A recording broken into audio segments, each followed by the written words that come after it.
Assalamualaikum warahmatullahi wabarakatuh. Perkenalkan, saya Lili Darmini SPP, calon guru penggerak angkatan 9 dari SD Negeri Benggol 2 Kabupaten Ngawi.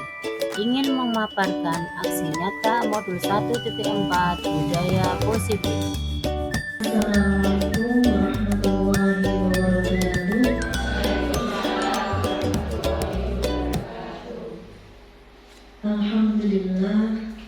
Alhamdulillahirabbil alamin. Wassalatu wassalamu ala asyrofil anbiya'i wal mursalin wa ala alihi wa ashabihi ajma'in, amma ba'd. Yang kami hormati Bapak Kepala Sekolah SDN Benggol 2, yang kami hormati Ibu Lili Darmini selaku CGP Angkatan 9, Bapak Ibu Guru serta Bapak Ibu Wali Murid yang kami hormati, Bapak Ibu Guru serta Bapak Ibu Wali Murid yang kami hormati, marilah kita panjatkan puji syukur kehadirat Allah Subhanahu wa Ta'ala yang telah melimpahkan rahmat taufik hidayahnya kepada kita semua, sehingga pada pagi hari yang cerah ini kita bisa mengikuti kegiatan diseminasi budaya positif SDN Benggol 2, aksi nyata dari modul 1.4 Ibu Lili Darmini selaku CGP Angkatan 9 dalam keadaan sehat walafiat tanpa ada halangan suatu apapun. Salawat serta salam semoga tetap tercurahkan kepada junjungan kita Nabi besar Muhammad Sallallahu Alaihi Wasallam. Semoga kita semua yang berada di tempat ini kelak mendapatkan syafaatnya besok di yaumul qiyamah. Amin. Bapak Ibu yang kami hormati, perkenankanlah saya di sini sebagai pembawa acara dalam kegiatan pagi hari ini. Sebelum acara kita mulai, perkenankan saya membacakan susunan acara berikut. Acara yang pertama pembukaan, acara yang kedua sambutan Bapak Kepala Sekolah SDN Benggol 2, acara yang ketiga acara inti yaitu pengimbasan budaya positif, acara yang keempat sesi tanya jawab, dan acara yang kelima penutup. Marilah acara pada pagi hari ini kita buka dengan bacaan basmalah bersama-sama. Bismillahirrahmanirrahim. Terima kasih, semoga dengan bacaan basmalah tadi bisa menjadikan acara ini berjalan dengan lancar. Dilanjutkan acara yang kedua yaitu sambutan dari Bapak Kepala Sekolah SDN Benggol 2. Kepada beliau kami persilakan.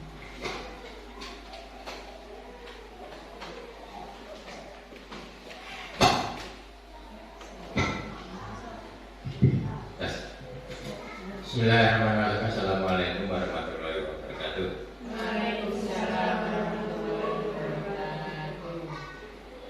Alhamdulillah wa syukurillah wa ni'matillah wa la haula wa la quwata illa billah. Amma ba'du. Bapak Ibu guru yang saya hormati, Bapak Ibu wali murid yang kami hormati, pertama marilah kita panjatkan puji syukur kehadirat Allah Subhanahu wa Ta'ala atas limpahan rahmat taufik hidayah serta cahayanya, sehingga pada pagi hari ini kita dapat bersama berkumpul bertemu di ruang ini dalam keadaan sehat walafiat. Salawat salam marilah kita tujukan kepada junjungan kita Nabi besar Muhammad Sallallahu Alaihi Wasallam, yang mana beliau kita tunggu-tunggu syafaatnya dari yaumul akhir. Amin ya rabbal alamin. Bapak Ibu yang kami hormati, pertama kami sampaikan bahwasanya pada hari ini kita akan menerima pengimbasan daripada teman kita, ibu kita, yaitu Ibu Lili Darmini selaku calon guru penggerak akan menyampaikan tugas daripada calon guru penggerak, yaitu diseminasi budaya positif di SDN Benggol 2 ini. Semoga nantinya dapat berjalan dengan lancar lancar dapat dipakai untuk syarat dalam kegiatan atau dalam tugas daripada calon guru penggerak angkatan ke-9 Kabupaten Ngawi. Oleh sebab itu tidak perlu panjang banyak saya sampaikan, langsung saja kegiatan ini nanti akan disampaikan oleh Ibu Lili calon guru penggerak. Kami hanya bisa atau kegiatan ini kami hanya akan membuka saja daripada kegiatan ini nanti. Bapak Ibu yang kami hormati, terakhir marilah kita buka kegiatan ini dengan bacaan basmalah dan langsung kegiatan ini kita buka. Sebelumnya bismillahirrahmanirrahim, kegiatan ini resmi kami nyatakan dibuka. Terima kasih. Akhir kata bila ada berbahagia. Wassalamualaikum warahmatullahi wabarakatuh.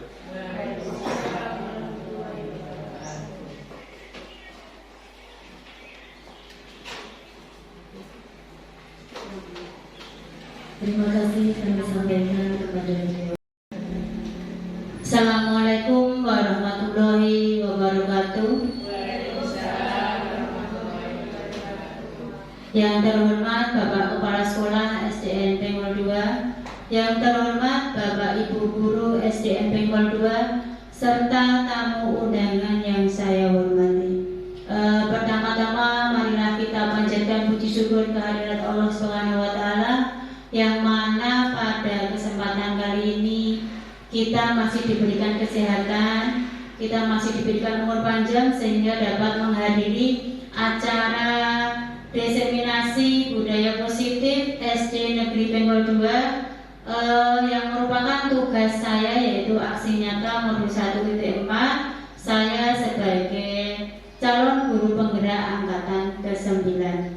Untuk yang kedua kalinya saya akan menyampaikan atau memaparkan hasil yang saya peroleh mengenai budaya positif yang ada di sekolahan kita. Lanjut Pak.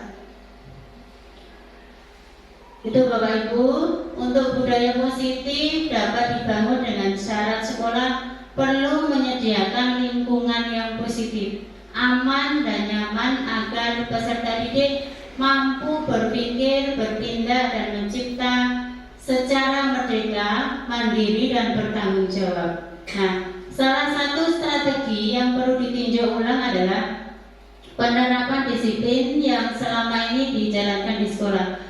Kesadaran akan penerapan disiplin belum berdasarkan motivasi internal, di mana pembiasaan positif yang diterapkan bukan disiplin positif, namun masih menganut sistem penghargaan atau hukuman. Jadi untuk istilahnya penerapan budaya positif itu dari anak-anak itu masih berupa motivasi eksternal atau sistem penghargaan atau hukuman. Jadi tidak dari motivasi internal dari peserta didik. Kemudian lanjut Pak Tanto.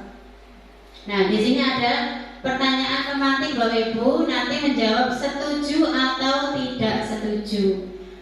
Untuk yang pertama, hukuman dapat mendisiplinkan anak. Kira-kira yang setuju, monggo angkat tangan. Setuju?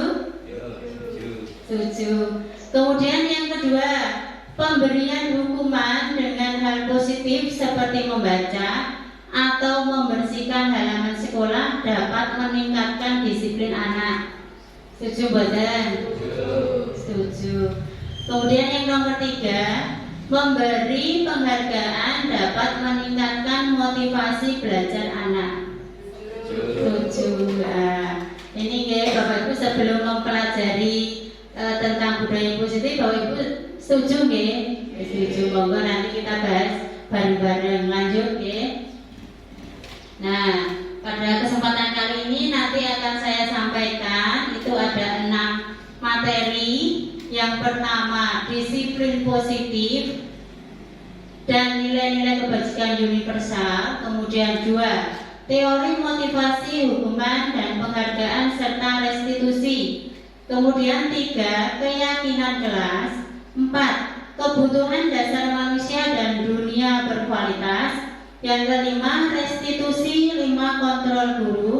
Yang keenam, restitusi atau segitiga restitusi. Jadi nanti akan yang saya sampaikan ada 6 materi ini Bapak Ibu. Kemudian lanjut Pak. Ya, untuk yang materi pertama mengenai disiplin positif dan nilai-nilai kebajikan universal. Lanjut. Nah, di sini coba perubahan paradigma nanti bisa dipraktekkan ya Bapak Ibu. Kegiatan kepala tangan. Kegiatan kepala tangan ada A, ada B, Anda dan teman Anda. Carilah secari kertas. Nah, kertas itu kali Bapak Ibu tulis benda berharga yang ada, okay, menurut Bapak Ibu itu berharga sekali. Boleh misalnya ditulisi misalnya emas, apa uang atau apa gitu, boleh. Dan nanti digenggam.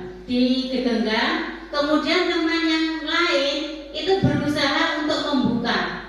Kira-kira bagaimana? Membukanya bisa itu ya, membujuk bisa, kemudian mengancam bisa, menghardik bisa, merayu atau menyuap, pokoknya dengan segala cara. Monggo Bapak Ibu dipraktekkan ya, kira-kira apa yang terjadi. Kertas ya, ditulisi benda berharga yang kalian punya, misalnya apa saja boleh, kemudian nanti digenggam. Temannya ganggu ya, temannya berusaha untuk ini membuka ya. Bagaimana caranya membuka kepala tangan teman Anda? Kira-kira bisa apa enggak? Coba dipraktekkan. Monggo, bisa nih, besok. Nggih. Bisa nih kali besok, monggo dipraktekkan kira-kira. Nggih. Ya. Terus saya genggam. Nggih.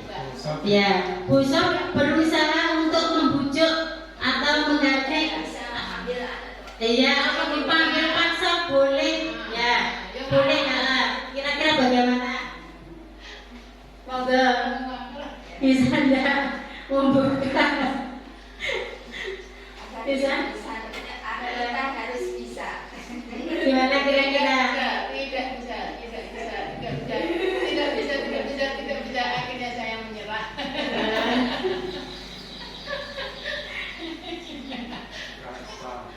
Nggih, monggo sudah nggih. Apa yang terjadi? Nah, itu tadi nggih, sebuah perubahan paradigma. Kemudian lanjut Pak Ranto.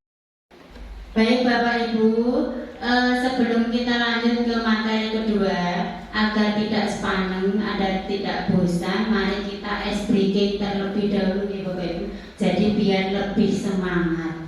Monggo berdiri. Mungkin ada Bapak Ibu yang mau memimpin ice breaking, monggo. Sinten Pak Ranto. Nggih, monggo. Monggo Pak Ranto. Bapak Ibu, kita Ice breaking. kita rehat sebentar supaya tidak sepaneng, mboten ngantuk ya. Niki wancine nawa anop-anope. Monggo kita sedikit tepuk semangat, tentu saja dengan semangat. Tepuk semangat.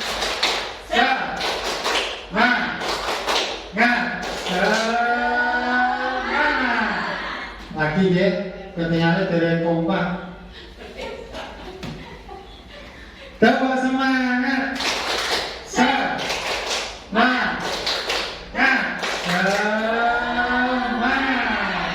Terima kasih, monggo. Terima kasih Pak Ranto untuk ice breaking-nya hari ini. Mudah-mudahan Bapak Ibu tidak ngantuk lagi ya. Lanjut untuk materi yang kedua. Materi yang kedua yaitu mengenai teori motivasi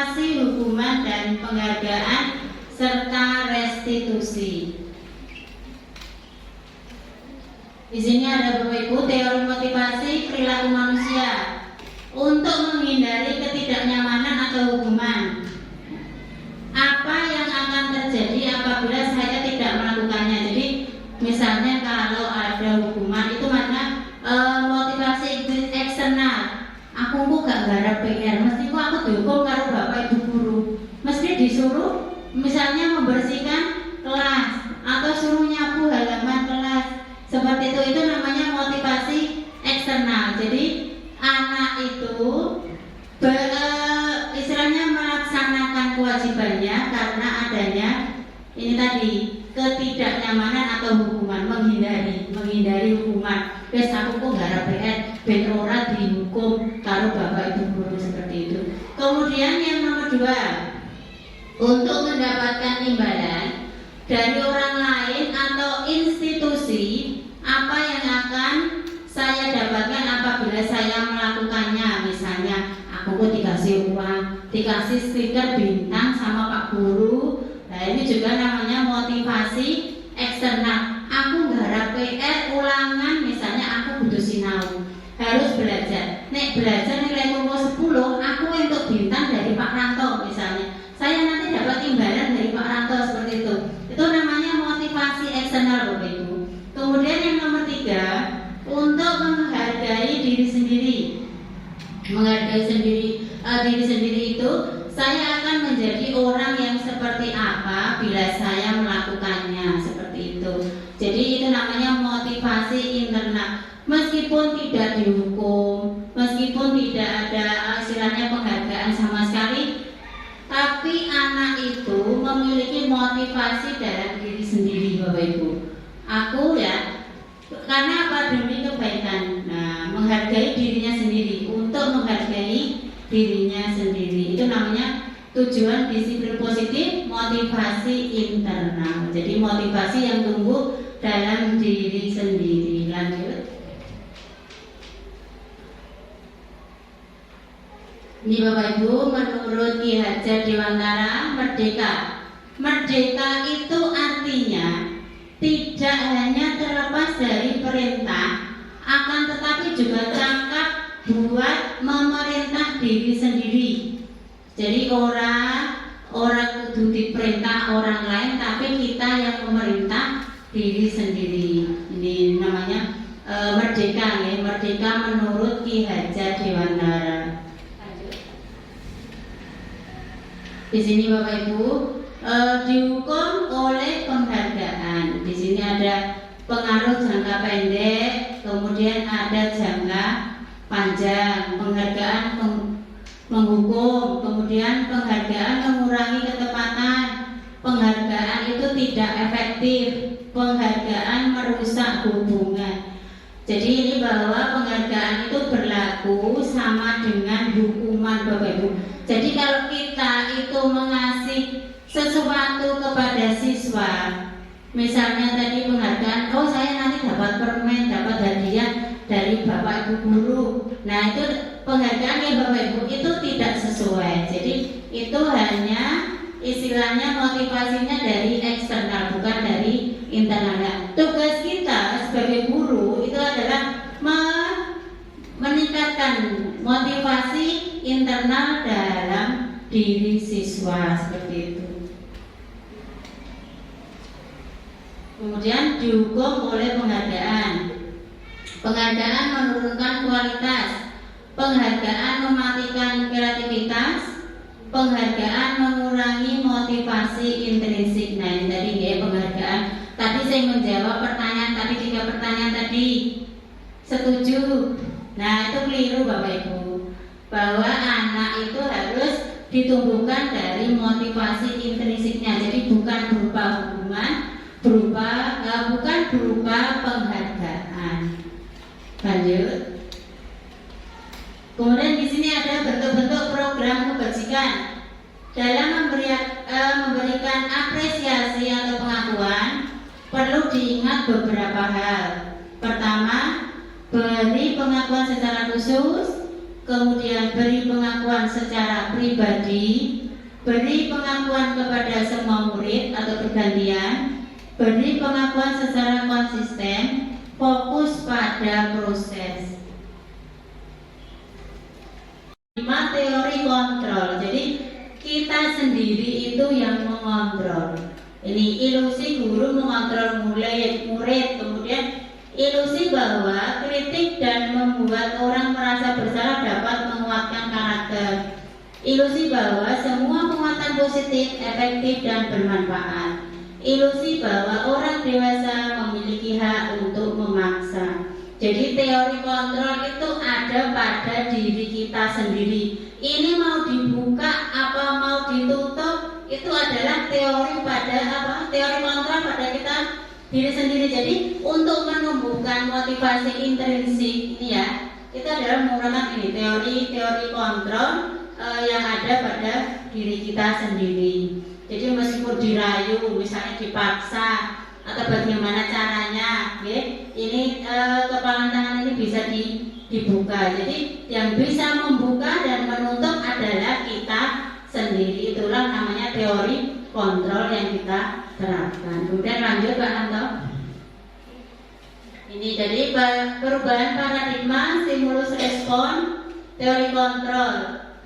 Kemudian siapa sesungguhnya yang memiliki kontrol? Jadi ini teori kontrol pilihan ada kita berusaha memahami pandangan orang lain tentang dunia.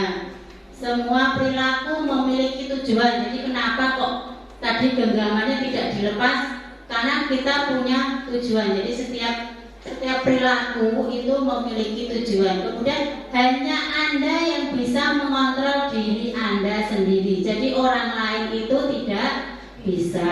Kemudian Anda tidak bisa mengontrol orang lain juga. Jadi mempengaruhi orang lain, mengontrol tidak bisa.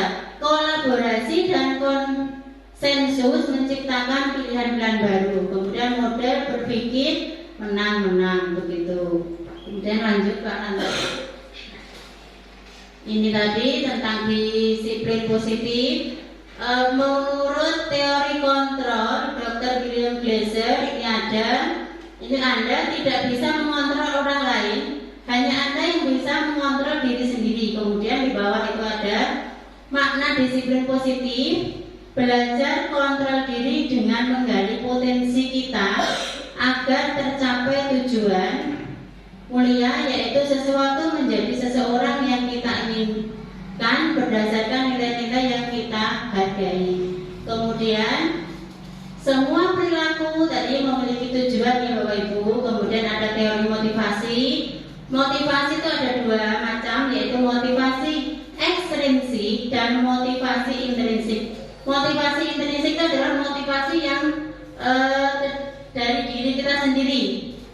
Kalau yang motivasi ekstrinsik itu seperti misalnya menghindari hukuman, kemudian mendapatkan imbalan seperti itu. Kemudian nilai-nilai kebajikan, kemudian keyakinan kelas, posisi kontrol, ya ada penghukum, pembuat rasa bersalah, teman, pemantau, manajer. Kemudian segitiga restitusi ada memvalidasi tindakan, menstabilkan identitas, validasi tindakan, menanyakan keyakinan. Kemudian realitas kebutuhan kita sebagai manusia itu adalah berbeda-beda.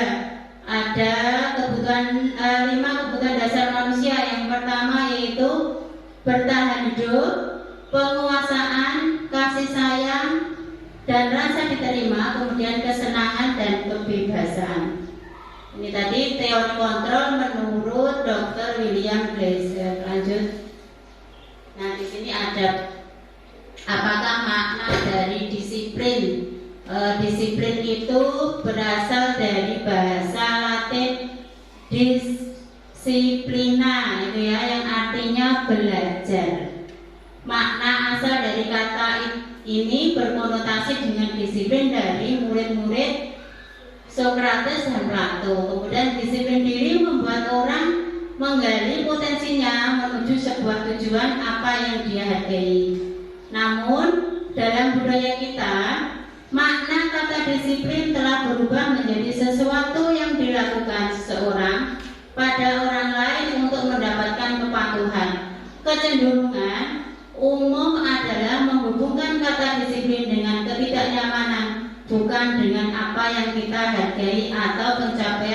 suatu tujuan mulia. Di sini ada nilai-nilai kebajikan universal, Bapak Ibu. Nilai-nilai kebajikan universal menurut Dr. William Glasser.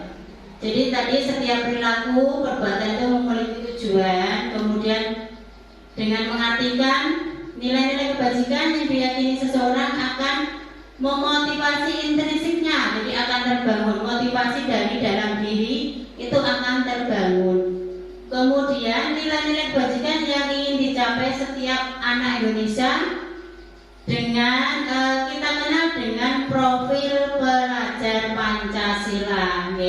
Profil pelajar Pancasila itu apa saja, Bapak Ibu? Beriman, bertakwa kepada Tuhan Yang Maha Esa, berakhlak mulia, kemudian apa lagi? Mandiri, bernalar kritis, berkebinekaan global, bergotong royong, kreatif. Itu ada ya lagu pelajar Pancasila, beriman dan bertakwa pada Tuhan Yang Esa, berakhlak mulia, berkebinekaan global, gotong royong, mandiri, bisa kreatif dan bernalar kritis. Itu ya. Jadi karena kurikulum kita itu adalah kurikulum merdeka, ini untuk pelajarnya harus sesuai dengan profil pelajar Pancasila. Kemudian lanjut Pak Ranto.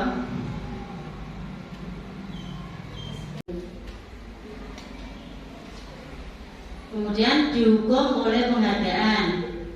Penghargaan menurunkan kualitas, penghargaan mematikan kreativitas, penghargaan mengurangi motivasi intrinsik. Nah ini tadi ya penghargaan.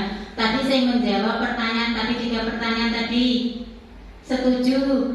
Nah itu keliru Bapak Ibu, bahwa anak itu harus ditumbuhkan dari motivasi intrinsiknya. Jadi bukan berupa hukuman, bukan berupa penghargaan. Lanjut. Kemudian di sini ada bentuk-bentuk program kebajikan. Dalam memberikan apresiasi atau pengakuan, perlu diingat beberapa hal. Pertama, beri pengakuan secara khusus, kemudian beri pengakuan secara pribadi, beri pengakuan kepada semua murid atau bergantian, beri pengakuan secara konsisten, fokus pada proses. Di sini contoh pengakuan atau apresiasi kebajikan Bapak Ibu. Pembuka misalnya kemarin saya perhatikan ini ya, terus nilai kebajikannya adalah rasa empati besar sekali. Kemudian situasi pada saat menolong murid baru di kelas kita, ini ada empati ya, perasaan nilai kebajikannya adalah empati, kasih sayang, perhatian.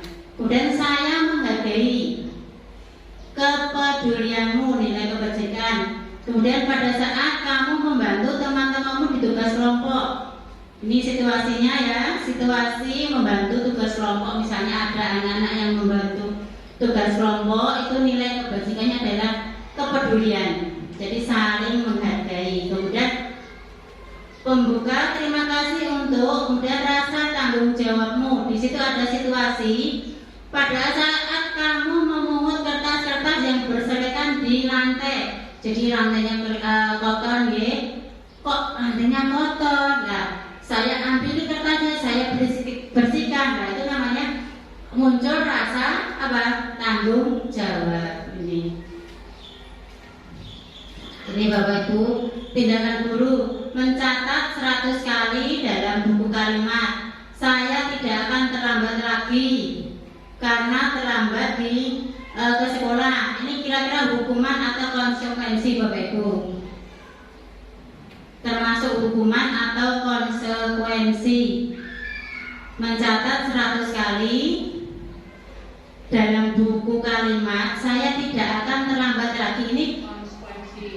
gimana? Hukuman atau konsekuensi? Konsekuensi. Oke, kita nanti bisa lihat ya. Lari mengelilingi lapangan basket 2 kali karena terlambat hadir di sekolah. Apa? hukuman ya. Terus murid diminta push up 15 kali karena tidak menggunakan masker ke sekolah, hukuman. Menggantikan kertas tugas teman yang telah dicoret-coret, konsekuensi ya, karena niku nggih mengganti. Kemudian membersihkan tumpahan air di meja tulis karena tersenggol pada saat belajar, konsekuensi. Lanjut, murid disuruh untuk mengenakan sepatu seharian di sekolah karena tidak mengenakan sepatu hitam, hukuman ini ya. Lari mengelilingi lapangan basket 2 kali karena terlambat 10 menit untuk pelajaran PJOK.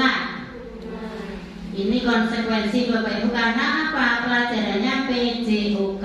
Jadi ada kaitannya, mungkin bisa untuk pemanasan. Lanjut. Ini tadi ya Bapak Ibu, untuk jawabannya tadi ini ya, kita ada hukuman. Kemudian yang mengelilingi lapangan basket tadi bukan hukuman ya Bapak Ibu, itu konsekuensi karena pelajarannya adalah pelajaran PJOK, bukan pelajaran misalnya PPKN, bukan. Kalau pelajarannya itu PPKN itu namanya hukuman karena tidak ada kaitannya dengan pelajaran PPKN. Kemudian lanjut, perbedaan hukuman dan konsekuensi. Bahwa hukuman itu sesuatu yang menyakitkan, harus terjadi. Kalau konsekuensi, sesuatu harus terjadi. Kemudian hukuman membuat anak sakit fisik maupun hati ya, untuk jangka waktu lama, membuat anak merasa tidak nyaman dalam jangka waktu pendek. Itu kalau konsekuensi. Anak membenci kedisiplinan, ini adalah hukuman. Jadi kayak benci gitu ya. Kemudian kalau konsekuensi, anak menghargai disiplin. Paksaan, kemudian stimulus ada tanggapan, mendorong anak menyakiti diri sendiri, itu hukuman. Kemudian kalau konsekuensi, mendorong anak agar mudah menyesuaikan diri. Hukuman lagi, konsep diri yang buruk, konsep diri yang baik. Anak belajar untuk menyembunyikan kesalahan. Kalau konsekuensi itu anak belajar untuk mematuhi peraturan. Kemudian hukuman, marah, rasa bersalah, dipermalukan, merasa tak dihargai. Kemudian kehilangan hak, dibuat tidak nyaman, diasingkan untuk sementara. Jadi hanya sementara Bapak Ibu kalau konsekuensi. Kalau hukuman itu kayak apa ya, marah, sakit hati, seperti itu ya, jangka panjang. Kemudian lanjut,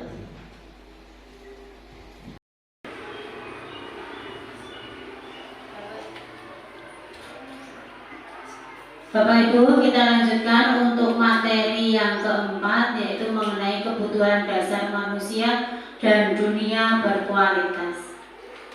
Kira-kira kebutuhan dasar manusia itu apa saja Bapak Ibu? Kebutuhan dasar manusia ada 5. Apa saja? Kebutuhan untuk bertahan hidup, kemudian apa? Kasih sayang dan rasa diterima, kemudian penguasaan, kesenangan, kemudian kebebasan.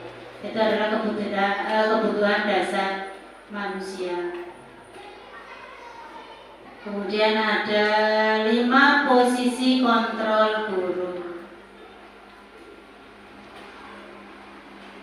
Di sini Bapak Ibu 5 posisi kontrol, yaitu ada penghukum, pembuat rasa bersalah, teman, pemantau, dan manajer. Di sini ada, kalau guru berbuat ini penghukum Bapak Ibu, jadi penghukum itu sifatnya menghadik, menunjuk-nunjuk, menyakiti atau menyindir, itu namanya posisi kontrol guru sebagai penghukum. Kemudian kalau pembuat rasa merasa bersalah. Ini contohnya berceramah dan mengatakan seharusnya, kemudian ibu kecewa, ini pembuat rasa bersalah. Kemudian kalau posisi kontrol sebagai teman itu membuat alasan-alasan untuk murid. Kemudian pemantau itu menghitung dan mengukur. Kemudian yang manajer itu mengajukan pertanyaan-pertanyaan. Jadi identitas berhasil itu adalah menghargai diri sendiri. Nah, posisi kontrol yang paling baik adalah posisi manajer untuk guru. Kemudian kita lanjutkan, kalau kamu tidak melakukan, awas ya, rasakan. Nah, ini termasuk posisi kontrol apa Ibu? Penghukum. Kemudian kalau yang pembuat rasa bersalah, kamu seharusnya, kamu sudah tahu ibu lelah sekali, mengatakan ibu stres. Nah, ini pembuat rasa bersalah. Kemudian kalau posisinya sebagai teman, kalimat yang digunakan itu, ayolah lakukan demi ibu. Masa kamu tidak mau? Ingat, tidak ibu pernah bantu, gitu ya. Kemudian kalau pemantau, apa peraturannya, apa yang harus dilaksanakan seperti itu. Kemudian kalau manajer, apa yang kita yakini, apa yang bisa kau kerjakan untuk memperbaiki masalah ini. Ini kalau posisinya sebagai manajer. Kemudian hasilnya tadi kalau penghukum itu biasanya berontak, kemudian menyalahkan orang lain, berbohong juga bisa.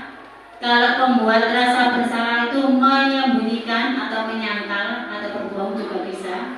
Kemudian kalau teman itu ketergantungan, pemantau itu menyesuaikan diri bila diawasi.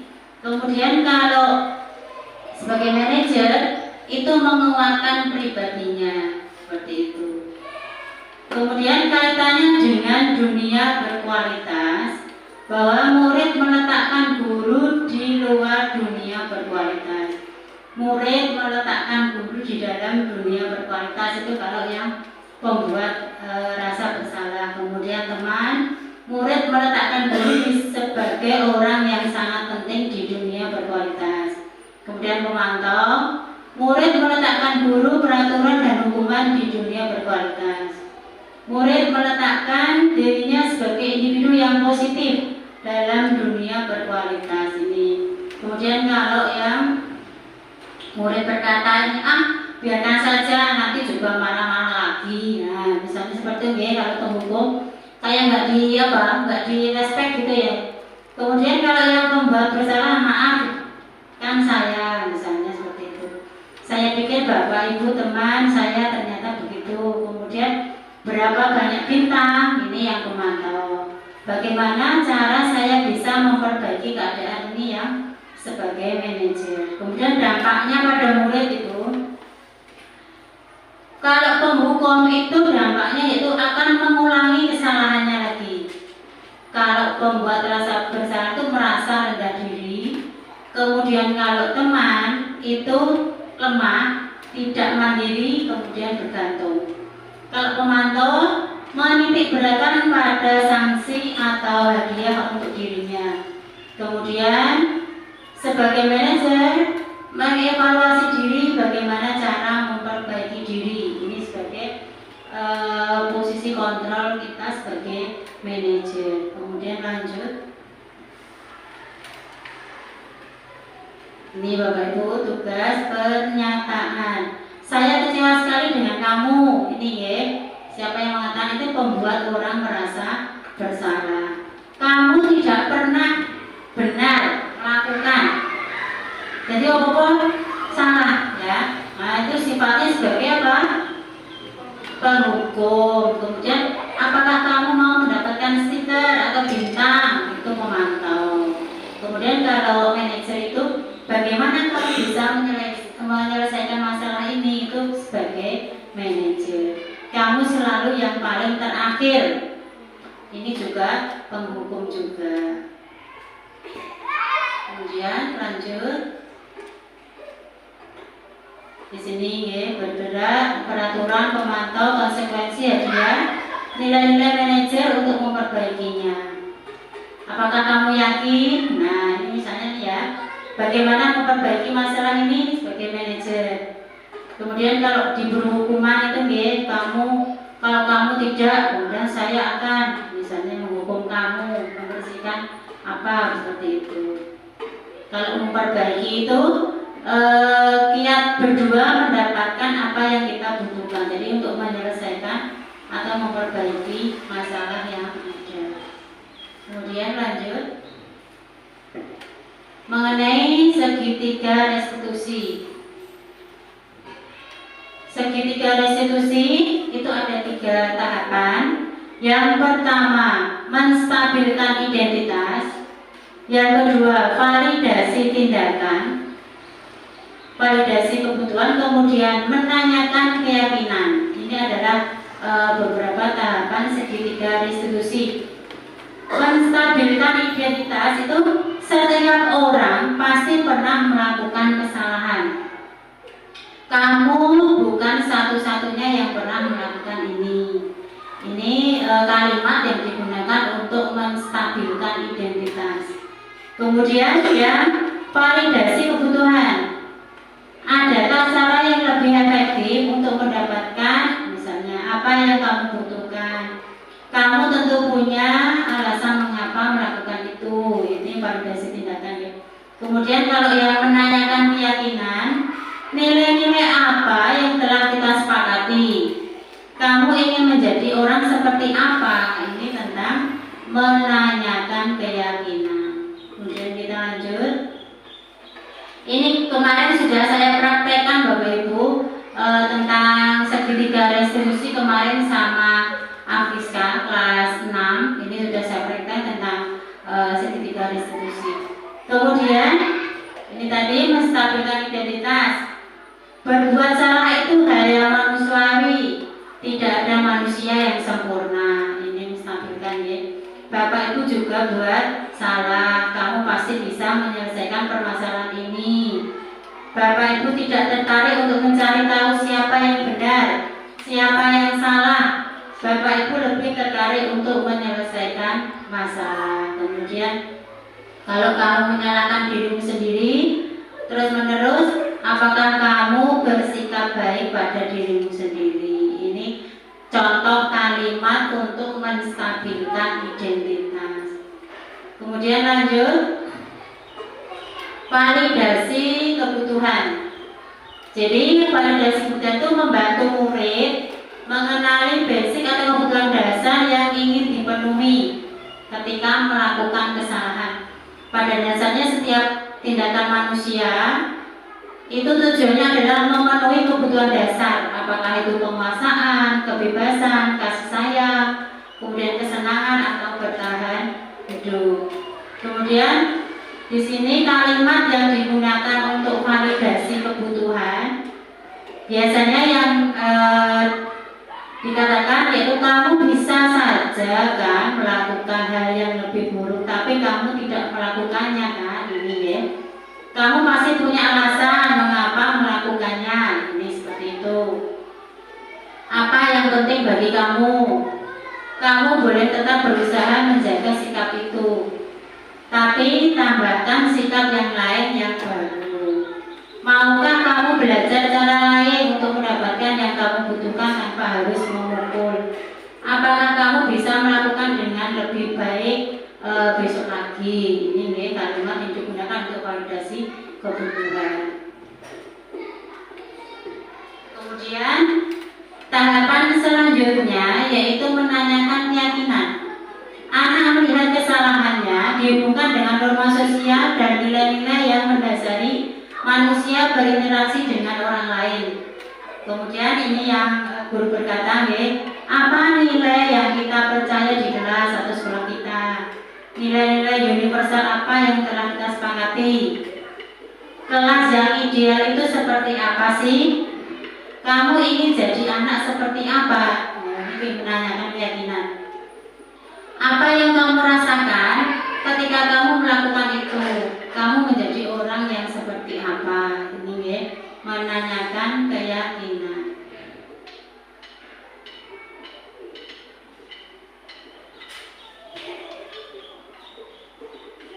Di sini Bapak Ibu, kemudian lanjut. Ya, terima kasih Bapak Ibu. Kita sebentar ini saya tampilkan video restitusi yang saya praktekkan kemarin ya. Sebentar saya cari dulu.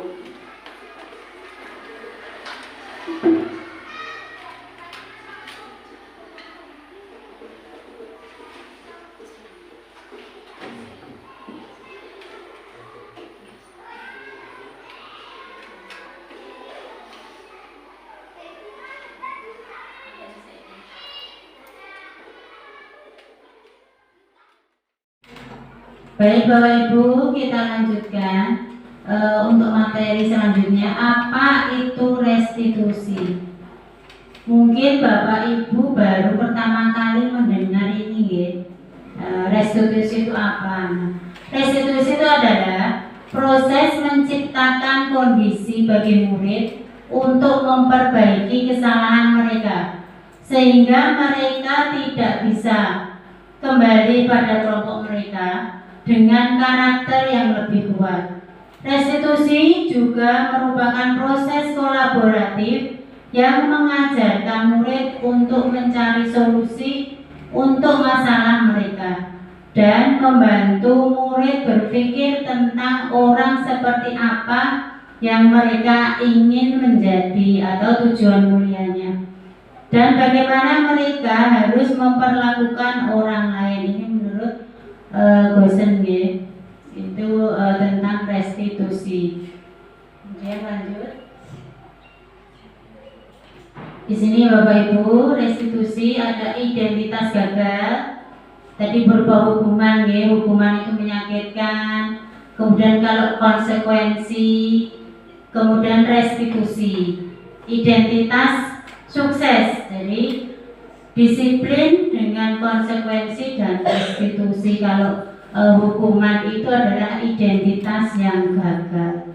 Identitas yang gagal itu adalah ini, tidak nyaman untuk murid anak untuk jangka waktu panjang. Ini kalau hukuman. Kemudian kalau konsekuensi, tidak nyaman untuk murid tapi jangka pendek. Kemudian restitusi itu menguatkan untuk murid atau anak dalam jangka waktu yang panjang, jadi menguatkan anak. Kemudian korban, kalau hukuman, korban itu mendapatkan keadilan. Kemudian konsekuensi, korban bisa diabaikan. Kalau restitusi itu korban mendapatkan ganti. Lanjut, murid anak akan tersakiti dengan hukuman. Kemudian kalau konsekuensi, murid atau anak dibuat tidak nyaman. Kalau restitusi, murid mendapat penguatan, jadi tidak sakit hati Bapak Ibu. Kemudian perilaku pasif agresif meningkat. Kemudian kalau konsekuensi, penguatan hanya bertahan dalam jangka waktu pendek. Kemudian kalau restitusi, masalah terpecahkan. Kemudian sistem tidak akan berjalan bila murid tidak takut. Ini. Kemudian kalau konsekuensi, memerlukan monitoring dan supervisi terus-menerus dari guru. Murid belajar bertanggung jawab untuk perilakunya. Kemudian kalau restitusi itu fokus pada pemecahan masalah jangka panjang. Apa yang kamu yakini, apa yang bisa kamu lakukan untuk memperbaiki masalah ini. Kemudian murid, anak menghormati dirinya dan orang lain. Itu kalau restitusi Bapak Ibu, itu adalah bersifat positif. Kalau konsekuensi itu bersifat netral. Kalau hukuman itu sifatnya negatif. Jadi anak-anak itu akan membenci sebuah peraturan, jadi akan tersakiti seperti itu. Kemudian lanjut. Ini Bapak Ibu, 9 ciri-ciri dari restitusi. 1. Bukan untuk menebus kesalahan, namun untuk belajar dari kesalahan, memperbaiki hubungan.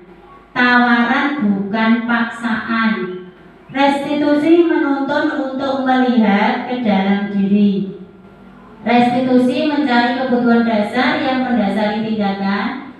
Kemudian restitusi diri adalah cara yang paling baik. Restitusi fokus pada karakter bukan tindakan. Restitusi fokus pada solusi. Kemudian yang ke-9, restitusi mengembalikan murid yang berbuat salah pada kelompoknya.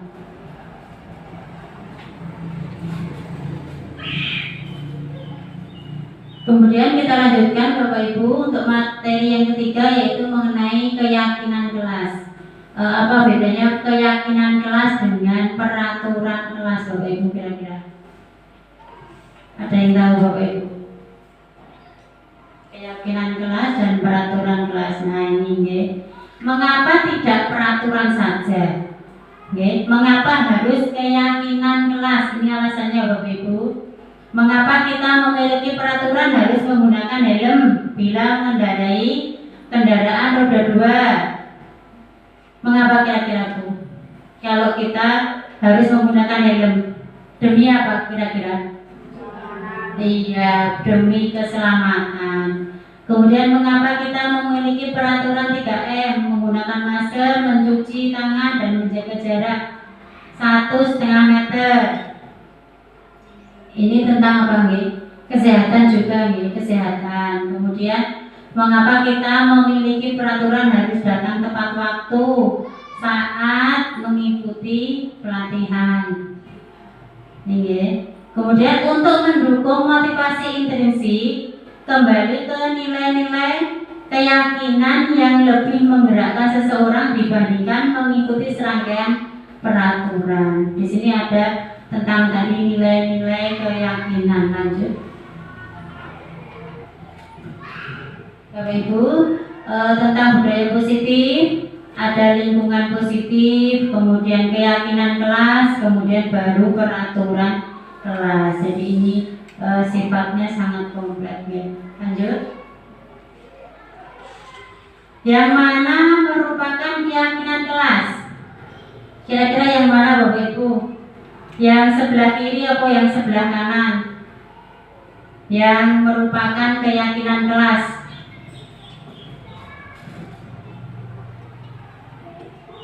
TK Dharma Wanita Persatuan, kesepakatan kelas, datang tepat waktu, mengucapkan salam, menjaga kebersihan sekolah, kemudian yang berdoa sebelum dan sesudah kegiatan, aktif dalam pembelajaran itu tertib. Kalau yang kesepakatan kelas itu kami guru dan murid yang saling menyayangi.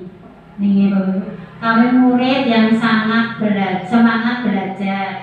Kami murid yang peduli dengan teman-teman. Ini ya. Kira-kira yang mana? Yang kiri atau yang kanan? Yang mana? Kesepakatan kelas. Kami guru dan murid saling menyayangi. Ini ya. Lanjut.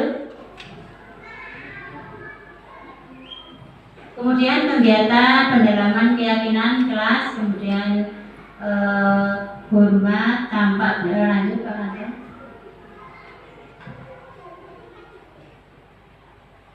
Di sini Bapak Ibu, tabel T dan D itu ada hormat, terdengar. Terdengar tuh satu orang berbicara, yuk saya bantu, kita bisa selesaikan ini bersama-sama, itu terdengar ya. Kalau terlihat itu berempati terhadap perasaan orang lain. Kalau berperilaku itu tersenyum, kemudian ramah, itu ya kalau hormat ya. Yang tampak seperti, tidak tampak seperti. Kalau tampak seperti itu datang tepat waktu. Kemudian yang tidak tampak sering datang terlambat. Jadi tidak tampak seperti itu adalah yang istilahnya tidak baik dilakukan ya. Bekerja, kemudian tidak mendengarkan guru atau tak acuh. Kemudian lanjut. Di sini Bapak Ibu, selalu kembalikan buku ke tempatnya. Ini peraturan. Kemudian kalau keyakinan kelasnya bagaimana Bapak Ibu? Selalu kembalikan buku ke tempatnya. Dilarang mengganggu orang lain. Hadir di sekolah 15 menit sebelum pembelajaran dimulai. Dilarang melakukan kekerasan. Kemudian dilarang menggunakan narkoba. Bergantian atau menunggu giliran. Gunakan masker. Jangan berlari di kelas atau koridor. Coba Pak untuk slide selanjutnya. Nah, ini jawabannya Bapak Ibu. Keyakinan kelasnya yaitu tanggung jawab. Kembalikan buku ke tempatnya, itu adalah keyakinan kelas tanggung jawab. Kemudian dilarang mengganggu orang lain, itu menghormati, jadi saling menghormati orang lain. Hadir di sekolah 15 menit itu juga menghormati orang lain atau berkomitmen. Ini tentang keyakinan kelas Bapak Ibu. Lanjut ke anak.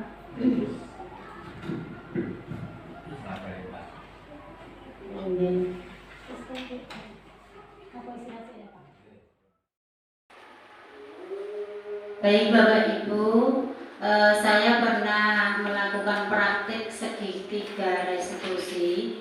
Nanti bisa panjenengan lihat seperti apa, kemudian praktik segitiga restitusi nanti saya akan tampilkan Bapak Ibu. Selamat siang, nanti siang.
Itu Bapak Ibu praktik segitiga restitusi yang saya lakukan.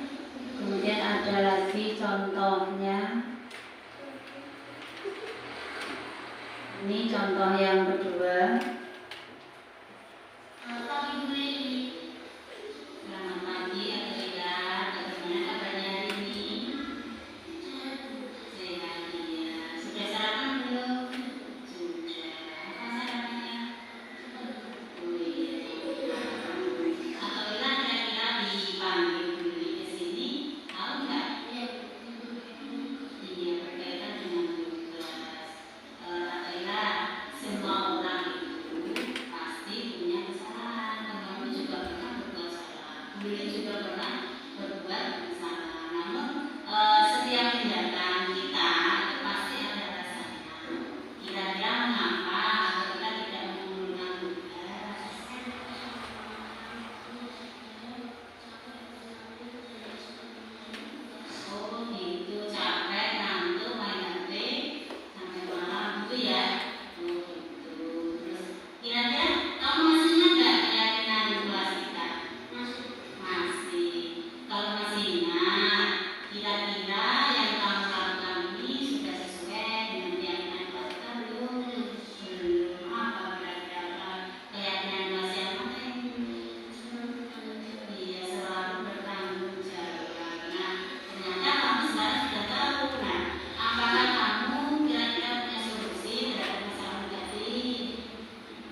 Demikianlah Bapak Ibu praktik segitiga restitusi yang telah saya lakukan.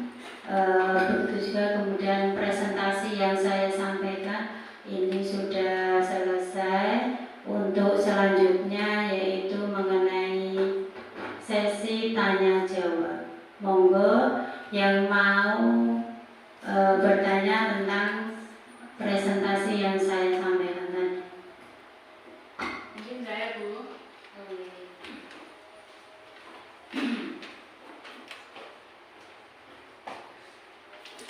Terima kasih waktu yang sudah disediakan. Terima kasih waktu yang sudah disediakan. Begini Bu, tadi Bu Lili sudah menjelaskan tentang tahapan-tahapan segitiga restitusi. Sekarang pertanyaan saya, apa fungsi dari segitiga restitusi? Mohon dijelaskan. Terima kasih.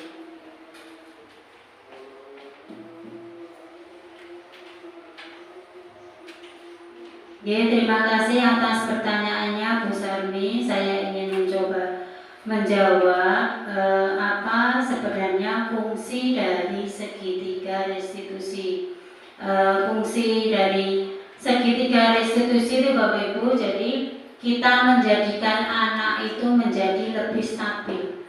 Anak mampu mengontrol emosinya, kemudian kita mencarikan solusi. Jadi bersama-sama guru dan murid mencarikan solusi tentang masalah apa yang dihadapi. Seperti itu Bapak Ibu. Jadi untuk menumbuhkan sikap intrinsik pada siswa bahwa kita harus melakukan penguatan melalui segitiga restitusi. Jadi kita tidak boleh istilahnya menghukum anak. Anak itu misalnya tidak ikut ujian atau tidak ikut ekstra misalnya, tidak ikut ekstrakurikuler, tidak pamit. Nah, kita tidak boleh istilahnya menghukum anak. Kamu kemarin nggak ikut, kamu harus membersihkan ini, kamu harus seperti itu. Itu tidak boleh. Jadi kita fungsinya kita panggil anak, kemudian kita praktekkan tentang segitiga restitusi. Sebenarnya sudah dipraktekkan Bapak Ibu, sudah kita praktekkan semuanya, cuma belum sepenuhnya. Jadi ketika anak mengalami masalah, anak kita panggil seperti itu. Mungkin ada pertanyaan yang lain. Repot Bu Sarmi jawabannya. Oke, terima kasih Bu Sarmi. Mungkin ada pertanyaan yang lain.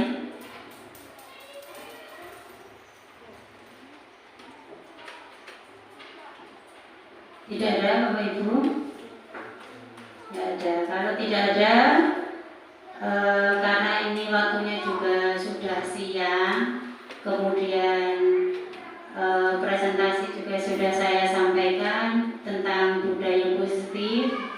Jadi kita sebagai guru itu adalah menanamkan sikap budaya positif di sekolah, sehingga sekolahan itu menjadi lebih aman, kemudian nyaman dalam belajar. Seperti itu ya Bapak Ibu. Kira-kira sanggup boten? Sanggup. Matur suwun. Saya akhiri, mungkin hanya itu saja yang perlu saya sampaikan. Wassalamualaikum warahmatullahi wabarakatuh.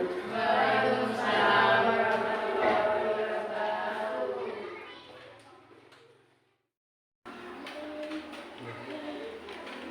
Bismillahirrahmanirrahim. Assalamualaikum warahmatullahi wabarakatuh. Bapak Ibu guru yang saya hormati, Bapak Ibu wali murid yang kami hormati, peserta presentasi untuk calon guru penggerak pada hari ini yang saya hormati. Langsung saja perlu saya sampaikan bahwasanya presentasi calon guru penggerak hari ini telah selesai. Dari sekian banyak yang disampaikan, mudah-mudahan dapat bermanfaat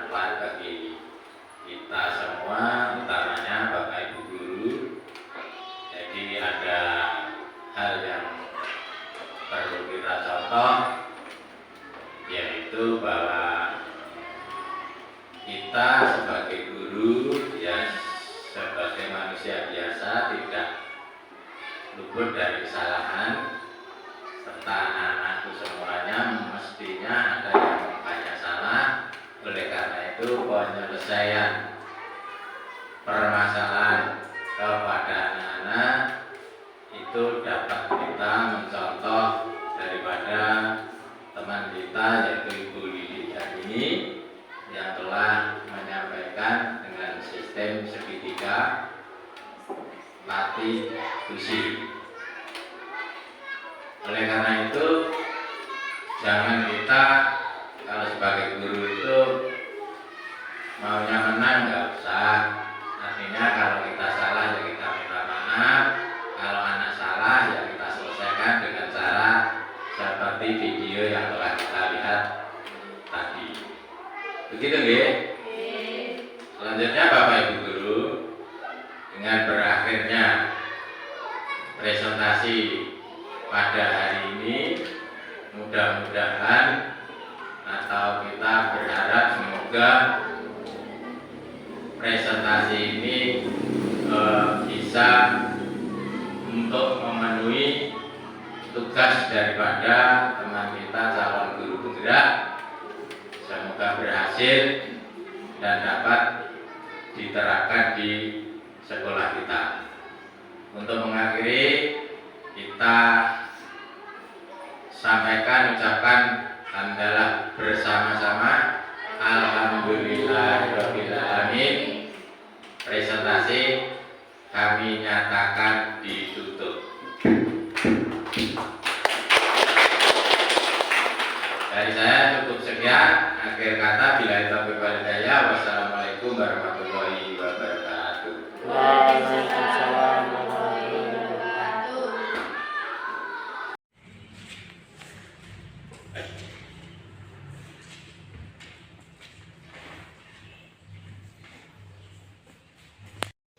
Baik anak-anak semua, kita tadi sudah membuat tentang keyakinan kelas yang akan kita yakini bersama. Silakan nanti ditempel ya, ditempel satu dari Mbak Siva. Tadi apa? Silakan Mbak Siva maju untuk nempel, terus kemudian dibacakan.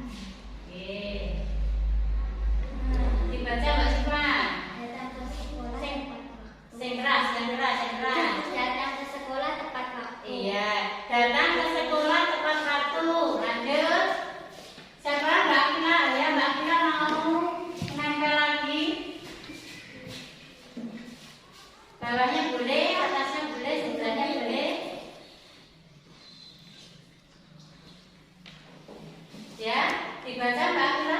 Jagalah kebersihan kelas. Ya, jagalah kebersihan kelas. Lanjut. Siapa lagi? Mas apa? Mbak Uli. Ya, Mbak Uli. Ini Mbak Uli.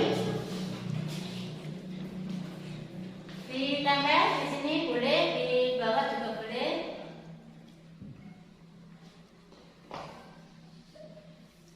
Ya, dibaca.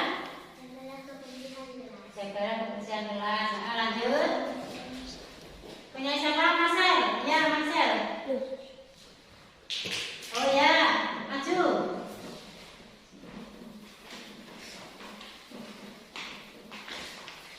Ditempel. Dibaca. Doa sebelum dan sesudah pembelajaran. Berdoa sebelum dan sesudah pembelajaran. Terus ada lagi? Ya, oh ya, sini ditulis, ditempel, tempel di depan sini.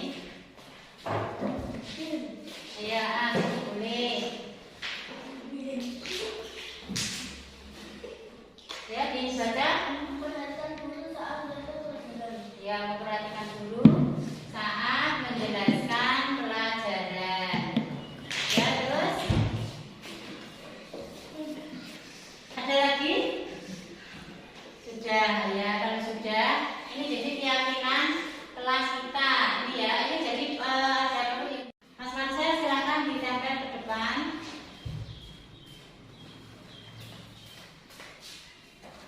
Oke, dibaca. Berkata sopan. ya berkata sopan. Kita harus berkata sopan terhadap teman dan guru. Kemudian lanjut. Oh ya Mbak.